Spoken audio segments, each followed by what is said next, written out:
یہ انداز جو ہے بڑا ایک چیلنجنگ سا انداز ہے، اور اس کا بھی جو پس منظر ہے پہلے آپ اس کو سمجھ لیجئے۔ نفسیاتی طور پر انسان کو اپنی خطا کا احساس ہو گیا، یہ بھی احساس ہو گیا جو میرا فرض تھا میں ادا نہیں کر رہا ہوں، مجھے ادا کرنا چاہیے، لیکن اب شیطان اگلا حربہ آزماتا ہے۔ دیکھو ابھی فلاں کام پڑا ہے، ابھی فلاں کام ہے، ابھی بیٹیوں کے ہاتھ گیلے کرنے ہیں، ابھی یہ کرنا ہے، ابھی بچے تمہارے چھوٹے ہیں، ابھی تمہارے بیٹوں کی تعلیم کا مرحلہ ہے، میاں ہو جانا ٹھیک، بعد میں سارے تقاضے مطالبے پورے کر لینا، پہلے یہ ذمہ داریاں تو پوری کرو۔ یہ حقوق العباد ہے بھائی، حقوق اللہ سے بڑھ کر ہے، یہ حقوق العباد ہے، اس کے لیے لگے رہو، پوری اپنی توانائیاں قوتیں صرف کرو، مال بناؤ، پیسہ کماؤ، تاکہ یہ ساری ذمہ داریاں ادا ہوتے رہنا۔ بعد میں ٹھیک ہے ذرا فراغت حاصل ہو جا، پھر تم سب اپنے آپ کو، اپنی پوری توانائیوں کو، اپنے پورے وقت کو اللہ کے لیے لگا دینا۔ یہ ہے تاخیر اور تعویق، اس کا حربہ شیطان کا، یہ سب سے بڑا۔ کر لیں گے بھائی، کر لیں گے، کوئی نہیں، ابھی ذرا جلدی نہیں، ابھی فلاں کام ہے، فلاں فرائض ہے، فلاں ذمہ داریاں ہیں، ذرا ان سے نمٹ لوں، بس ذرا میں ریٹائر ہو جاؤں سروس سے تو پھر میں سارا اپنے آپ کو لگا دوں گا۔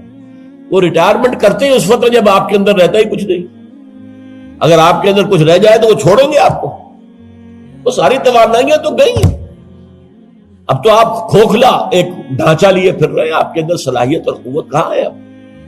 لہذا یہ سارے دھوکے شیطان کے ہیں۔ اس میں ایک چیلنجنگ انداز میں علم یعنی وقت آیا نہیں ہے ابھی اہل ایمان کے لیے، کس چیز کا انتظار کر رہا ہے؟ جو جیسے ہی خیال ہو جائے کہ واقعی یہ فرض ہے، فوراً لبیک کہو۔ تم نے اگر کسی بھی پہلو سے تاخیر اور تعویق کا راستہ اختیار کیا تو یہ شیطان کے پھندے میں گرفتار ہونے کا وہ راستہ ہے اصل میں۔ وہ شیطان پھر چھوڑے گا نہیں، پھر وہ اسے آپ کو اپنے فطراک کا نخچیر بنا لے گا، اپنے تھیلے میں شکار کی حیثیت سے، جیسے کہ آپ تیتر بار کے تھیلے میں ڈال لیتے ہیں شکار کر کے، اس کے فطراک کے نخچیر بن کر رہ جاؤ گے، پھر آگے نکل نہیں سکو گے۔ یہ تاخیر اور تعویق جو ہے، یہی ہوا تھا غزوہ تبوک میں۔ حضرت کعب ابن مالک رضی اللہ تعالیٰ عنہ نے، وہ بھی ان 3 صحابہ میں سے تھے جو سچے صادق الایمان صحابہ تھے، لیکن غزوہ تبوک میں نہیں گئے۔ حضور نے واپس آ کے جو لوگ نہیں گئے تھے ان سے جواب طلبی کی، لہذا منافقین تو آئے، اللہ کی قسم ہے، خدا کی قسم ہے یا رسول اللہ، میں اللہ کو گواہ کر کے کہتا ہوں یہ تھا یہ تھا یہ تھا، یہ سبب تھا، میں نہیں جا سکا۔ حضور فرماتے تھے مسکراتے، اچھا جائیے تشریف لے جاؤ، کوئی پکڑ نہیں۔ یہ آئے جب کعب ابن مالک تو حضور کے چہرے پر مسکراہٹ تھی، تنزیہ مسکراہٹ۔ آپ فرمائیے آپ کیوں نہیں گئے تھے ہمارے ساتھ؟ عرض کیا حضور میرے پاس بھی زبان ہے، میں بھی جھوٹ بول سکتا ہوں، لیکن آج میں جھوٹ بول کر آپ کی گرفت سے، آپ کی سرزنش سے اپنے آپ کو بچا لوں گا، لیکن قیامت میں کیا کروں؟ خدا کی قسم جتنا صحت مند میں اس زمانے میں تھا اتنا صحت مند کبھی نہیں رہا، یعنی کوئی بیماری مجھے آج نہیں لاحق نہیں تھی، اور جتنا فارغ البال میں اس زمانے میں تھا، ہر چیز میرے پاس تھی، اتنا فارغ البال میں کبھی نہیں رہا۔ لیکن حضور میرے نفس نے مجھے پٹی پڑھائی کہ حضور تو جائیں گے نا 30,000 کا لشکر لے کر، تو اس کی تو ایک خاص رفتار ہوتی ہے، تیز رفتاری سے تو نہیں جا سکتا، اور تمہارے پاس ہے بڑی مضبوط تکڑی اونٹنی ہے، تمہاری جو ناقہ ہے تمہاری وہ تو بہت جو ہے قوت والی ہے، لہذا ابھی 2-3 دن چلنے دو لشکر کو، پھر تیزی کے ساتھ دوڑا کر اپنی اونٹنی کو جا کے مل جانا۔ ہر روز صبح مجھے یہی نفس جو ہے پٹی پڑھاتا رہا کہ اچانک ایک دن میں نے محسوس کیا کہ اب تو چاہے میں کتنا ہی تیز دوڑ لوں آپ کے ساتھ نہیں مل سکتا، بس میں رہ گیا بیٹھ، اب جو صدا دوں۔ یہ ہے تاخیر و تعویق۔ انہیں سزا دی گئی، مقاطع، کوئی شخص اس سے بات نہ کرے۔ 3 صحابہ کا معاملہ ہے، یہ سورہ توبہ کے اندر تفصیل سے آیا ہے، اور صحیح بخاری کی طویل ترین احادیث میں سے پڑھنے کے قابل ہے کہ انہوں نے کیسے بیان کیا اپنے پورے معاملے کو۔ یہ نفس کیسے دھوکہ دیتا ہے. ابھی چند دن اور مدینے کے اندر اپنے نخلستان کی ٹھنڈی چھاؤں کے اندر آرام کر لو، چند دن اور. بھائی جانا ہے، بہت دور جانا ہے، تبوک جانا ہے، کوئی یہ 2 دن میں تو نہیں پہنچ جائیں گے حضور. پھر دوڑ کر پکڑ لینا، ساتھ چل مل جانا. یہ دھوکہ شیطان کا، یہ دھوکہ نفس کا. یہ ہے الم یأن للذین آمنوا ان تخشع قلوبہم لذکر اللہ وما نزل من الحق. یہ سب کچھ تم نے 15 آیتیں اگر سورہ حدید کی پڑھ کر بھی تم نے اپنی گردن نیچے کر کے اپنے دل کو نہیں ٹٹولا تو اور کون سی ہدایت آئے گی، کہاں سے آئے گی؟ 15 آیتیں سورہ حدید کی پڑھ کر بھی. تو کیا ابھی وقت نہیں آیا اہل ایمان کے لیے؟ کس کا انتظار ہے؟ کس چیز کا انتظار ہے؟ الم یأن للذین آمنوا ان تخشع قلوبہم لذکر اللہ وما نزل من الحق. کیا وقت آ نہیں گیا اہل ایمان کے لیے کہ ان کے دل جھک جائیں اللہ کی یاد میں، اور جو کچھ حق میں سے نازل ہوا، ما نزل من الحق، یہ پورا قرآن الحق، اس میں سے جو یہ آیات نازل ہوئی ہیں یہ تم نے ابھی سن لی ہے، پڑھ لی ہیں، اس کے سامنے بھی دل نہیں جھکیں گے تو کب جھکیں گے؟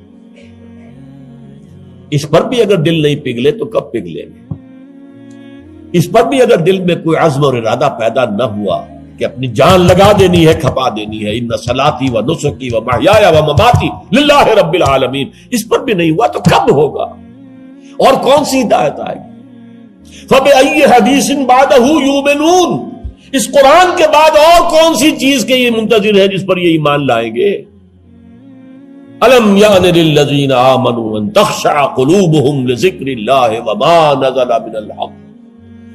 اور جیسا کہ میں نے تمہیدی جو میرا بیان تھا ان صورتوں کے بارے میں، اس میں عرض کیا تھا ان میں اہل کتاب سے خطاب نہیں ہے، اہل کتاب کو نشان عبرت کے طور پر پیش کیا گیا. دیکھو مسلمانوں، تم سے پہلے بھی ایک امت تھی، معمولی امت نہیں تھی.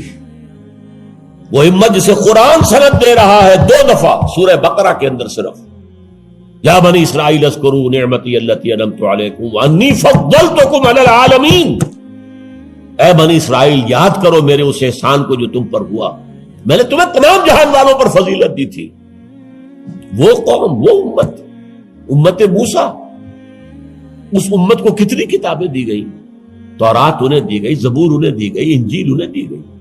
امت تو ایک ہی ہے. یہ حضرت مریم اسرائیلی نہیں تھی کیا؟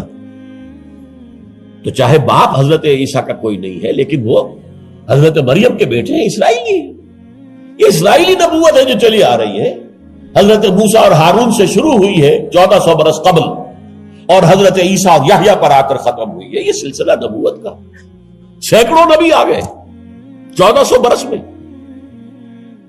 تو آپ اندازہ کیجئے اتنی بڑی امت، لیکن اس کا حال کیا ہوا؟ وَلَا يَكُونُوا، دیکھو نہ ہو جائیں یہ اہل ایمان بھی كَالَّذِينَ أُوتُوا الْكِتَابَ مِن قَبْلُ، ان لوگوں کے مانند جن کو کہ کتاب دی گئی تھی ان سے پہلے. فَطَالَ عَلَيْهِمُ الْأَمَدُ، تو جب ان پر ایک طویل مدت گزر گئی، فَقَسَتْ قُلُوبُهُمْ، تو ان کے دل سخت ہو گئے. اس کا نقشہ کھینچا گیا ہے سورہ بقرہ میں. ثم قست قلوبکم فہی کالحجارۃ او اشد قسوہ. دیکھو اے بنی اسرائیل، اے یہودیوں، اس کے بعد تمہارے دل سخت ہوتے چلے گئے. بدکاری سے، غلط کاری سے، دنیا پرستی سے، شہوت رانی سے، زر پرستی سے دل سخت ہوتے چلے جاتے. حضور نے فرمایا جب انسان ایک گناہ کرتا ہے دل کے اوپر ایک داغ پڑتا ہے. اگر توبہ کرے گا تو صاف ہو جائے گا، توبہ نہیں کرے گا پھر گناہ کرے گا، پھر داغ پڑے گا، پھر پڑے گا، پھر داغ پڑے گا، پھر یہاں تک کہ پورا دل سیاہ ہو جاتا ہے. اور حضور نے اپنی مٹھی بند کر کے کہا ایسے ہو جاتا ہے، اب اس میں کوئی ہدایت داخل نہیں ہو سکتی، بند ہو گئی. اور جب یہ تھیلی بند ہوئی پھر اللہ کی مہر لگ گئی. ختم اللہ علی قلوبہم وعلی سمعہم طبع اللہ علی قلوبہم، اللہ نے مہر لگا دی ان کے دلوں کے اوپر. یہ مرحلہ آتا ہے کہ جب کہ فرمایا اب تمہارے دل پتھروں کے مانند، بلکہ او اشد قسوہ، پتھروں سے بھی زیادہ. فَإِنَّ مِنَ الْحِجَارَةِ لَمَا يَتَفَجَّرُ مِنْهُ الْأَنْهَارُ، پتھر تو ایسے بھی ہوتے ہیں جن میں سے چشمے پھوٹ بہتے ہیں. وَإِنَّ مِنْهَا لَمَا يَشَّقَّقُ فَيَخْرُجُ مِنْهُ الْمَاءُ، چٹانوں میں ایسی بھی ہوتی ہیں شق ہو جاتی ہیں ان میں سے پانی نکل آتا ہے. وَإِنَّ مِنْهَا لَمَا يَهْبِطُ مِنْ خَشْيَةِ اللَّهِ، چٹانیں ایسی بھی ہوتی ہیں اللہ کے خوف سے گر پڑتی ہیں. وَمَا اللَّهُ بِغَافِلٍ عَمَّا تَعْمَلُونَ، تمہارے دل ان سے بھی سخت ہو چکے ہیں اور اللہ بے خبر نہیں ہے اس سے کہ جو تم کر رہے ہیں. آج اس امت پر بھی تو 1400 برس گزر گئے، کتنا عرصہ گزرا ہے، اور آج وہی خواہشات ہیں. ہم تو امت محمد میں ہیں صلی اللہ علیہ وسلم، وہ تو شافع محشر ہے، وہ تو ہر امتی کو بخشوا لیں گے تب جا کر راضی ہوں گے. اللہ راضی کرے گا انہیں، وہ راضی اسی وقت ہوں گے جب ہر امتی کو بخشوا لیں گے. سیاں بے کوتوال، اب ڈر کاہے کا؟ جب ہمارے سیاں ہمارے شوہر کہہ لے کوتوال بن گئے تو مجھے کس کا ڈر ہے؟ کوتوال ہی کا ڈر ہوتا ہے نا کہ وہ پکڑے گا. سیاں بے کوتوال، اب ڈر کاہے کا؟ یہ ہے وہ چیز، امانی، دل کا امانی ہو. سیغفر لنا، ہمیں تو بخش دیا جائے گا، ہماری تو شفاعت ہو جائے گی. بھائی کچھ بھی ہے، ہم کلمہ گو تو ہیں، کچھ بھی ہیں، محمد کے نام لیوا تو ہیں صلی اللہ علیہ وسلم. لیکن یہ قرآن مجید میں یہی ان کا قول نقل کیا گیا تھا. یہود نے کہا تھا نحن ابناء اللہ واحباہ، ہم تو اللہ کے بیٹوں کے مانند ہیں، اس کے بڑے چہیتے ہیں. تو اللہ نے کیا جواب دیا؟ فلما يعذبكم بذنوبكم، پھر اللہ تمہیں سزائیں کیوں دیتا رہا ہے؟ یہ نبوکدنضر کے ہاتھوں تمہیں کیوں پٹوایا؟ ہیکل سلیمانی کیوں برباد کروایا؟ یہ تم 100 برس تک اسیری میں رہے، بیبیلونیا میں، بابل میں، عراق میں، کیوں؟ تمہارا دوسرا جو تھا ہیکل بنایا تم نے، وہ بھی سن 70 میں گروا دیا ٹائٹس کے ہاتھوں. 1,33,000 ایک دن میں قتل کیے اس نے، ٹائٹس نے 1,33,000 یہودی یروشلم کے اندر ایک دن میں قتل کیے. اندازہ کیے. پچھلی صدی میں 60 لاکھ یہودی جرمنوں نے ختم کیے. 6 ملین. اور ان کو اب بھی یہی کر رہا ہے، we are the chosen people of the lord, ہم تو اللہ کے پسندیدہ بندے ہیں. یہی حال اس امت کا ہے. ہسپانیہ سے ایسے نکالے گئے کہ ایک بچہ تک نہیں بچا. تاتاریوں کے ہاتھوں کروڑ قتل ہوئے. یہ سب کچھ تمہارے ساتھ ہوا کہ نہیں؟ کروسیڈرز کے ہاتھوں تمہاری پٹائی کم ہوئی تھی؟ 88 برس تک بیت المقدس عیسائیوں کے قبضے میں رہا تھا کہ نہیں؟ تو غور کیجئے، دلوں کو نرم کیجئے، اور دلوں کو نرم کرنے کا ذریعہ بھی قرآن ہے. یا ایھا الناس قد جاءتکم موعظۃ من ربکم. موعظہ، واعظ کہتے ہیں اس کو جو دل کو نرم کرے، اس میں رقت پیدا کر دے. رقیق کہتے ہیں پتلی شے کو، رقیق مادہ، رقیق مادہ. دل سخت ہو جائے اسے نرم کرنے کی ضرورت ہے. اس کے لیے واعظ بھی سب سے بڑا قرآن. الم یان للذین آمنوا ان تخشع قلوبهم لذکر اللہ وما نزل من الحق ولا یکونوا کالذین اوتوا الکتاب من قبل. تمہارے سامنے موجود ہے. فطال علیہم الامد، پھر ان پر ایک مدت جب گزر گئی، فقست قلوبهم، تو ان کے دل سخت ہو. البتہ یہاں ایک واقعہ میں اور عرض کر دوں. ایک دل کی سختی وہ تھی جو یہودیوں کی ہو گئی تھی، یا ہم میں سے بھی بہت سو کی ہو چکی ہے. لیکن ایک اور دل کی سختی بھی ہوتی ہے، وہ اپنے احساس کی شدت کی بنا پر. یہ معاملہ حضرت ابوبکر کے ساتھ پیش آیا رضی اللہ تعالی. ان کے عہد خلافت میں ایک وفد آیا باہر سے. انہیں جب قرآن کی آیات سنائی گئیں تو ان کی آنکھوں سے آنسو بہہ نکلے. حضرت ابوبکر نے فرمایا ہاکذا کنا حتی قست القلوب. ایسے ہی ہم بھی ہوتے تھے، قرآن سنتے ہی، قرآن پڑھتے ہوئے ہمارے آنکھوں سے آنسو جاری ہو جایا کرتے، یہاں تک کہ ہمارے دل سخت ہو گئے. معاذ اللہ، معاذ اللہ، یہ شدت احساس ہے۔ یقیناً یہ ہوتا ہے جب آدمی عادی ہو جاتا ہے تو وہ کیفیت نہیں رہتی۔ میں نے اللہ کے فضل و کرم سے 6 حج کیے، لیکن جو کیفیت پہلے حج کی تھی وہ پھر کبھی نصیب نہیں ہوئی۔ ویسے بھی یہ تھا کہ اس وقت تک ابھی اتنا ہجوم نہیں تھا۔ سن 62، اب آج سمجھیے 42 برس گزر چکے، تو اس وقت کا اور تھا وہاں۔ اب جو ہے وہ ہجوم جو ہے وہ اس میں کبھی انسان کو اپنے اندر جھانکنے کا، کہیں تنہائی میں بیٹھ کر یاد کرنے کا موقع نہیں ملتا، لیکن وہ تھا۔ لیکن ویسے بھی بات یہ ہے کہ ایک آدمی، اب جو لوگ وہاں رہتے ہیں مکے میں رہنے والے، ان میں سے اکثر کو ہم دیکھتے ہیں وہ خانہ کعبہ کا، اس اصل چوکور گھر کا بھی کوئی ادب نہیں کرتے۔ وہ تو ہر وقت ان کے نگاہوں کے سامنے عادی ہو گئے۔ تو ایک شکل یہ ہوتی ہے کہ جو ایک تعامل کثرت کے ساتھ جب ایک بات ہو رہی ہو تو پھر اس کی وہ تاثیر نہیں رہتی۔ تو فرمایا فقست قلوب، حضرت ابو بکر کا بھی وہ احساس کی شدت جو تھی، جیسے حضور نے فرمایا انہ لیغان علی قلبی، میرے دل پر بھی کبھی کبھی حجاب سا طاری ہو جاتا ہے۔ معاذ اللہ، کیسا حجاب؟ اب اس حجاب کے لفظ سے دھوکہ نہ کھا جائیے کہیں۔ ایک حجاب میرا اور آپ کا ہے، ایک حجاب محمد رسول اللہ صلی اللہ علیہ وسلم، کہ وہ جو اللہ کی طرف توجہ کی انٹینسٹی ہے، انٹینسٹی اس میں تھوڑی سی کمی بھی ہو گئی تو اسے آپ حجاب سے تعبیر کریں۔ ہمیں تو وہ کیفیت ہی میسر نہیں ہو سکتی، لیکن اس انٹینسٹی کے اندر، یہ لفظ انٹینسٹی انگریزی کا بار بار بول رہا ہوں، اس کی شدت، لیکن شدت کے لفظ کے اندر جو ہے وہ اتنا مفہوم نہیں آتا جتنا انٹینسٹی کے لفظ میں۔ وہ انٹینسٹی جو ہے اس میں ذرا سی کمی ہوئی، حضور پریشان ہو گئے۔ وَإِنَّهُ لَيُغَانُ عَلَىٰ قَلْبِي وَإِنِّي لَأَسْتَغْفِرُ اللَّهَ 70 مَرَّةً فِي كُلِّ يَوْمٍ، اور ہر روز میں 70 مرتبہ استغفار کرتا ہوں اللہ کے نام۔ تو کیا آپ گناہ کرتے تھے؟ معاذ اللہ۔ یہ ذرا سی اس توجہ کی شدت میں، انٹینسٹی میں ذرا سی کمی ہوئی، اسے بھی آپ حجاب سے تعبیر کرتے ہیں۔ تو یہی ہے مفہوم حضرت ابو بکر کے اس قول کا۔